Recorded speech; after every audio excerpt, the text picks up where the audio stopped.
Hi, it's Jody Medell, Doctor of Physical Therapy and Transformational Coach, welcoming you back to another video on the 3 pillars of fitness: mobility, stability, and strength. And today I thought it'd be fun to just go over with you what I do on the daily for my mobility before I run and bike. So I run every day, and 4 days a week I bike, either my gravel grinder or my mountain bike. And I think it's important that when you're staying active and you are challenging your body, it's super important that you're giving your body some juice before you even get out there to do your thing, right? So the exercises I go through are focused on my personal issues. So I think it can be generalized to everyone, but basically I'm covering opening up my spine, my pelvis, let's see, what do I do after that? Then I do shoulder mobility, and I do a dynamic stretch to my hamstrings and glutes, and then I do a dynamic hip opener, and then I do a dynamic stretch to my quads. So hopefully that just kind of covers generally everything I need to open before I do my thing on the daily. So I hope it also helps you if you are getting outside, walking, hiking, biking, running, swimming, whatever it is that you're doing. Okay, let's get going. So the first one I do is basically a rotation of my spine to open up my spine. The spine has us, it allows us to compress, right? And it absorbs those compressive loads, but it's also good to keep that spine in rotation, because the rotation just allows each segment to move on each other, and it gives it some lubrication. So when you do this, you're going to sit with your knees bent, your feet are about hip width apart. You're going to pull up through your pubic symphysis. You're going to pull up so you've got that straight line from your sternum to your pubic symphysis, all right? So you want your spine to be in good alignment. From there, I use my knee, my elbow on my knee, as a block so that I can push into it and rotate my spine. It's super important that you're not slumped. You're not slumped rotating your spine, because that will create a shearing, not a true rotation. But if you have your spine aligned and then you add a rotatory component, then you're lubricating the spine into rotation. I do it once in one direction and I do it once in another direction. Okay, you might hear a snap, crackle, pop. If you do, great, you're self-mobilizing. Okay, but again, the key here, you've got to be pulled up into a neutral spine so that you have your natural curves, straight line pubic symphysis, or sternum to pubic symphysis, and you're rotating on that alignment. You're not rotating unslumped. All right. The next one I do is to open up my sacroiliac joints. I have a whole video on this if you want to get more specific, and this is called the shotgun. And this is a isometric contraction into abduction, pushing out, and adduction, pushing in. So I've got a yoga strap. I'm going to put that as my resistance to pushing out. That's going to go above my knees. And I've got my yoga block that's going to go in between my knees to create that resistance as I do adduction or push my knees together. Because again, if it's isometric, there's no movement, we're just creating force. I'm going to lie down. And again, my feet are coming straight out of my hips. I'm blocked by the yoga strap above my knees, and I'm blocked by the yoga block between my knees, so there should be no movement. For shotgun, you're pushing out for 2, away from the block, you're relaxing for 2. You're pushing out for 2, relax for 2, push out for 2, relax for 2, deep breath in for 2, and on the exhale, you're squeezing for 2. And you probably just heard that audible pop that opened up my sacroiliac joint and my pubic symphysis and reset it for me.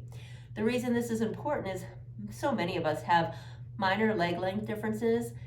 It doesn't really show up on the day-to-day, but for me, as I run, and if I'm running slower and I'm spending more time in bipedal stance, meaning both feet on the ground versus just one foot, like I am when I'm running fast, that means that my pelvis has to accommodate for the leg length difference. And because of that, it can get jammy on the leg that is longer. So my right leg is a wee bit longer than my left. I tend to get a sacroiliac joint dysfunction or restriction on that right side. And this shotgun opens it up for me. So I do it every day. I may or may not need it, but it just keeps my joints healthy and lubricated, which is what we want. Okay, so that's it for these sitting down exercises or mobility activities. The next thing we're gonna do is shoulder mobility, and I'm gonna do that with my PVC. So let me get set up for that. Here we go. All right, here's my PVC. I'm gonna step back so you can see what I'm doing here. The PVC is 5 feet long, 3/4 inch thick. You can use a broomstick, you can use a ski pole, you can use a walking stick. You're gonna have it rest so that it's right at your pubic symphysis, somewhere between your belly button and your pubic symphysis actually. So kind of low waist, below belly button, above pubic symphysis.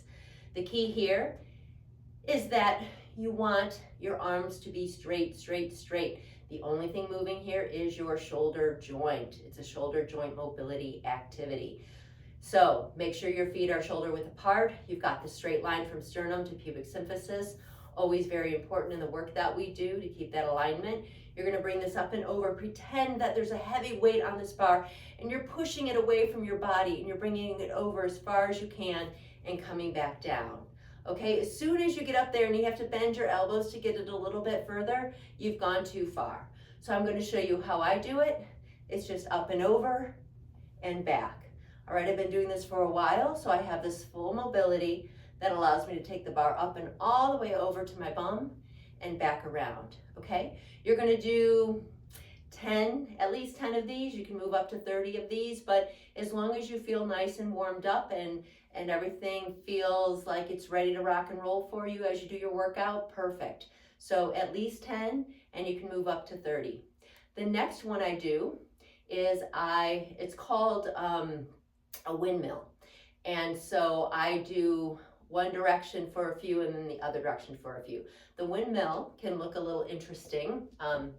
You're basically taking one side up and over while the other side stays in place, and you're taking it all the way around. And then you're taking the other side up and over and coming back to the front. So up and over and to the back, up and over to the front, up and over to the back, up and over to the front, up and over to the back, up and over to the front. I'll do at least 5 on each side and then I'll switch. Up and over to the back, up and over to the front, up and over to the back, up and over to the front. Again, in this, you really want to try to keep your elbows straight, straight, straight, and have it work on your shoulder mobility, okay? So again, try to do 5 on each side. If 10 total feels like a great warm-up for you, you're ready to go. If you feel like you want more, add on for up to 30. All right, so those are my shoulder mobility activities. The next thing I do is a little warm-up for my calves. So let me step back. Well, actually, let me move the video camera back a little bit so you can see as much as you can.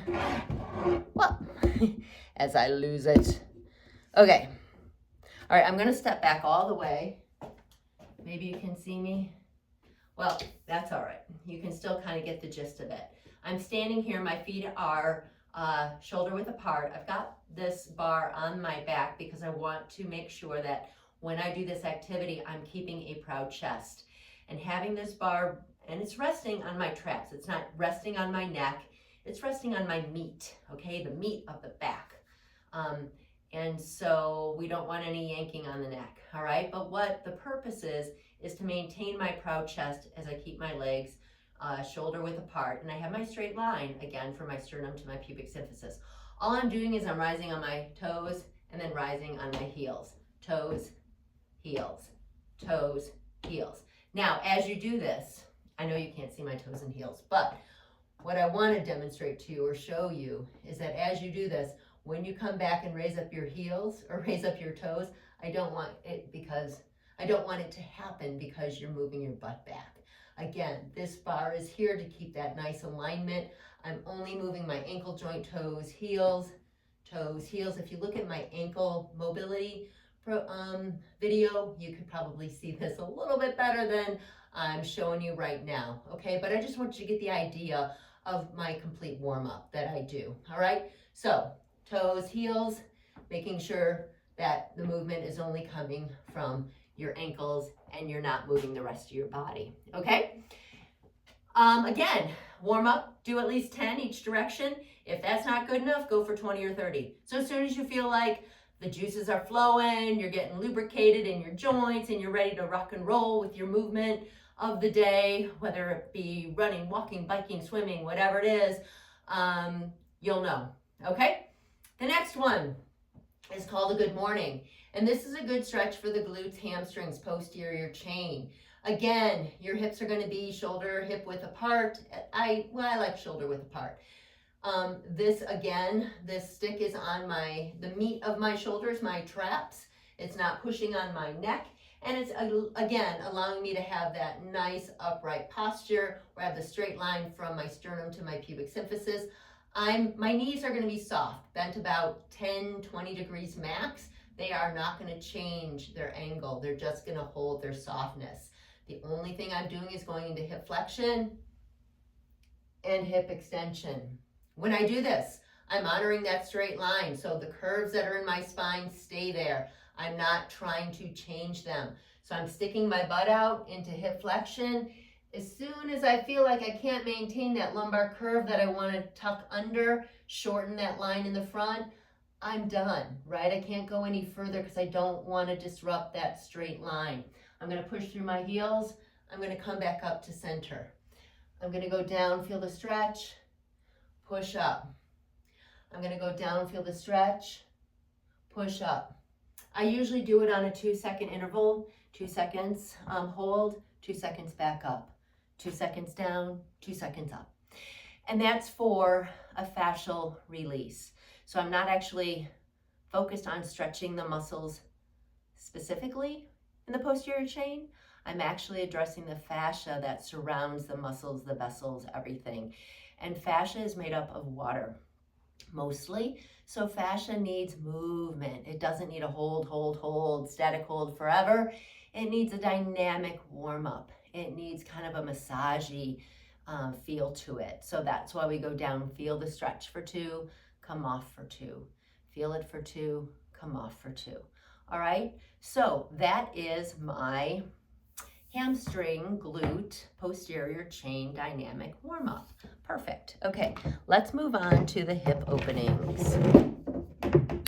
And that we will see me over here. I'm going to hold on to the bike and I'm going to bring this down just a little bit. Okay, so this is what I call the pendulum for the hip, okay? And again, you can see this in my hip mobility video if you want to go over it in more detail. But I'm just swinging my leg forward and back. And all I'm doing, I'm not forcibly trying to get my leg high in the front or the back. Like I'm not, I'm letting momentum carry my leg because what I'm trying to do is open up and lubricate my hip joint. And if I'm biking, running, doing anything in this sagittal plane, I want my hips to be open and moving, okay? I don't want them to be restricted. And the weight of my leg is allowing for a slight distraction from my hip so that I can warm up that hip joint. After I go to and fro about 10 times, forward and back, I go into internal rotation, then external rotation. So I'm toeing in, toeing out. And again, I'm not forcibly toeing in, forcibly toeing out. I'm letting momentum carry me. And that's because we have rotatory components to our hip joint as well, right? Not just flexion extension, but internal rotation and external rotation. And I want to just make sure that I'm warming up and lubricating my hip joint the best that I can, all right? So I'm doing, again, at least 10 to and fro, forward and back, 10 in and out. And again, as much as you can make it where it's like a pendulum, it's just momentum carrying it, the greater you're going to have your leg create that distraction on your hip joint so your hip joint can open up, okay? After that, and I do that both sides. So I do right leg, I do left leg. You can do 10, 20, 30 reps, whatever it is. Again, tune in, feel into it, and find out for you what you need to get yourself warmed up, ready to go. All right, the next one, dynamic quad stretch. What I do is, it's not a balance challenge, so you're holding on to something, right? But I'm getting my leg behind me. It's important that to do this stretch, you're able to keep your legs parallel. So I've got my leg behind me, I'm holding onto my ankle, my knees are parallel, or my thighs are parallel. From this, I should feel a slight tension. If I'm not feeling any tension at all, I can come back a little bit, but I just really want to feel a slight tension in my quad. From there, my stretch is, I'm squeezing my butt on that side for 2 seconds, and I'm releasing for 2. Again, this is a dynamic stretch focusing on the fascia that surrounds the muscles of my thigh or my quads, okay? So again, a dynamic stretch, on for 2, off for 2. Squeezing my butt for 2, relaxing for 2. Again, squeezing my butt for 2, relaxing for 2, squeezing my butt for 2, and relaxing for 2. So again, looking at the fascial restrictions and opening those up. And fascia, again, made up primarily of water, needs to have a dynamic component in order to open it up and getting it to slide and glide against the muscles so that we have that mobility that we need for the activity that we want to do. All right, so that's the quad. The last thing I want to show you, and hopefully, let's see, I want to bring the camera over here. This is, hopefully you can see my little box back there. Yay, I think this will work. Okay, this is what I do just to get my butt muscles warmed up a little bit more into that rotation. So I'm getting the hip rotator muscles. I'm putting my foot on a surface, creating an external, let me get settled here. Okay, I'm putting my foot on a surface, and I typically raise it a little bit higher so I can get a little bit more external rotation, but I'm getting that external rotation, and I'm just gonna feel into it a little bit more by falling forward a little bit, pushing my knee out, and allowing more of an external rotation. So I'm going into the stretch for 2 and off for 2. Into the stretch for 2, off for 2. If you had a higher surface, let's say you're on a chair, and so your foot was up here, you would be able to get into a little more hip flexion, a little more external rotation, and you may feel the stretch a little bit better. This may not be enough of a stretch for you. But the whole idea is to get into that external rotation with hip flexion, and you're just stretching into it for 2 and off for 2. In for 2, off for 2. Again, like every other exercise or stretch, warm up, dynamic mobility that we've done today, this can be done for 10 in a row, 10 reps, and do both sides. You can move up to 30 depending on what your needs are so that you feel warmed up and ready to go. Get out there and have fun. All right, I hope this was helpful for you. It was fun to share what I do on the daily with you, and if you take it on and you do it and it works for you, I'd love to know. All right, have a great day, and I'll see you in the next video. Thanks.